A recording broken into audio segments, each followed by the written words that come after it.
Donc, voici quelqu'un qui avait une manière de vivre sa vie là depuis longtemps. Du jour au lendemain, l'a fait changer a été mission impossible.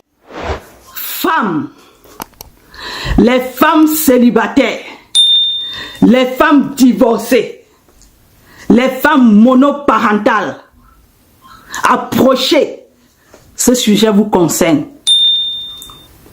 Ici dans cette vidéo, on ne juge personne. On va tout simplement échanger et dire les choses telles qu'elles sont. Donc, veuillez vous installer et on va causer. Voici notre frère qu'on va nommer Joseph et notre soeur qu'on va nommer Mélanie. 8 mois après avoir fait la connaissance de Mélanie, Joseph décide de commencer une relation avec Mélanie. Et 1 mois plus tard, il va épouser Mélanie. Mélanie est une femme divorcée et qui a à sa charge une fille. Et sa maman, qui est sa confidente, qu'elle adore beaucoup, avec qui elle partage tout. Mais malgré tout, Joseph aime bien Mélanie. Il va prendre en charge Mélanie avec tous les membres de sa famille. Tout va bien. Et 2 mois plus tard, Mélanie annonce la bonne nouvelle à Joseph, qu'elle est enceinte. Une très bonne nouvelle mérite quand même un festin. Mais notre Joseph est un petit peu sceptique. Il est un petit peu méfiant. Et pour taire cette méfiance-là, notre Joseph va donc mener des investigations parce qu'il soupçonnait qu'il y a quelque chose au début de la relation. C'est alors là que le massacre va commencer. Joseph va clouer le téléphone de son épouse Mélanie. Et qu'est-ce qu'il constate? Il constate que Mélanie est toujours en relation avec le père de ses enfants, de sa fille. Ça n'a pas du tout plu à Joseph. Il s'est maîtrisé, il a pris son mal en patience.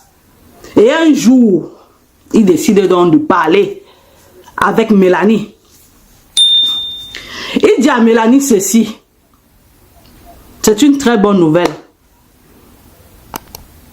Celle de devenir papa. Mais moi, je vais te parler sincèrement.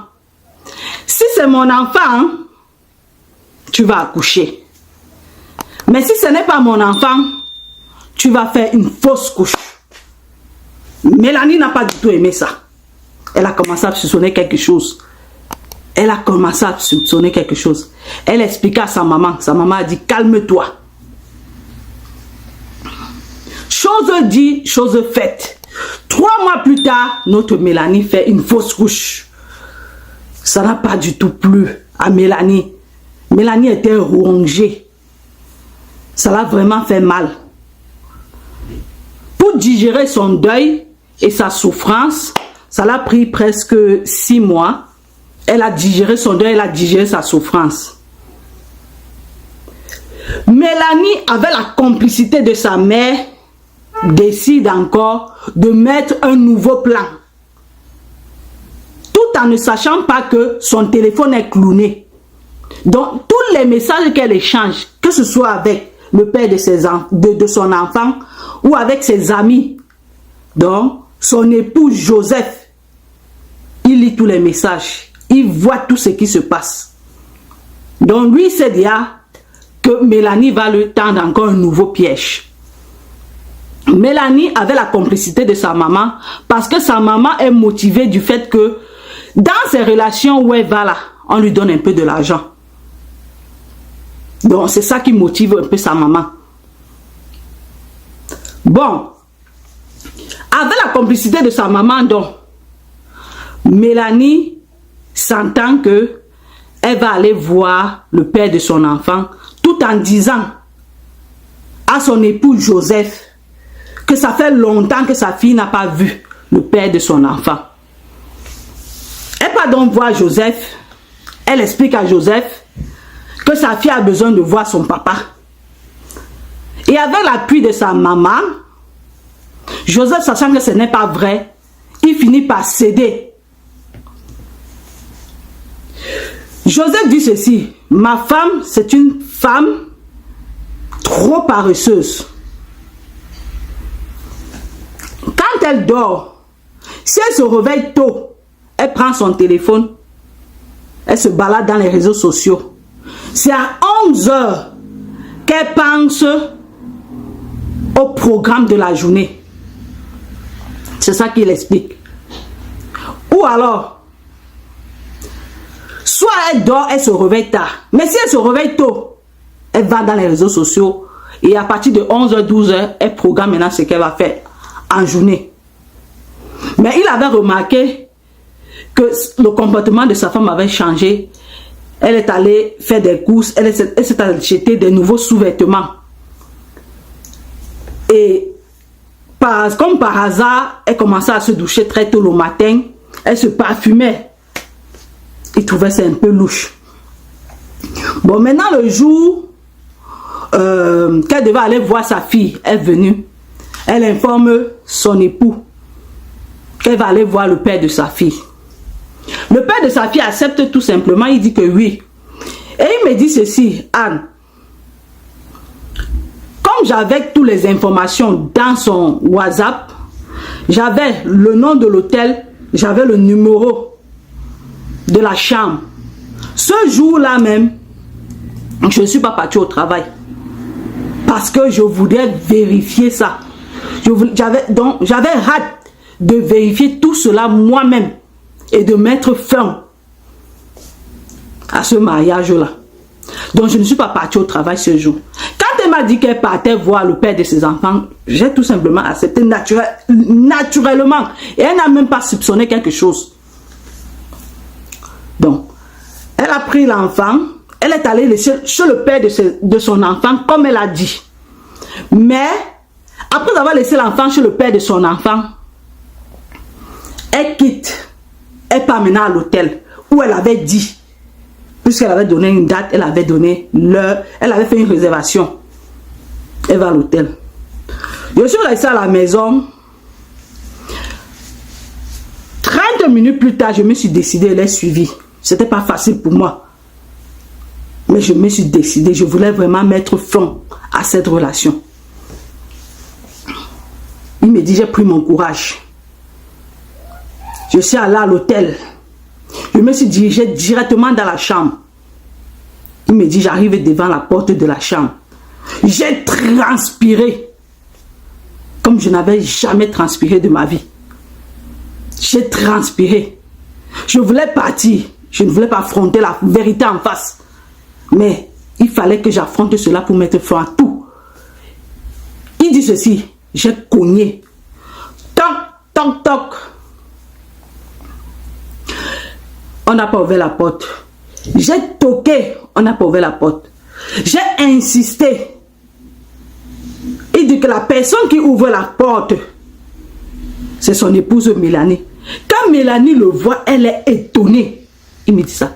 Quand elle me voit, elle est étonnée. Elle sourit, il dit que je ne l'ai même pas donné le temps de s'expliquer. J'ai foncé seulement dans la chambre parce que je voulais voir qui était à l'intérieur.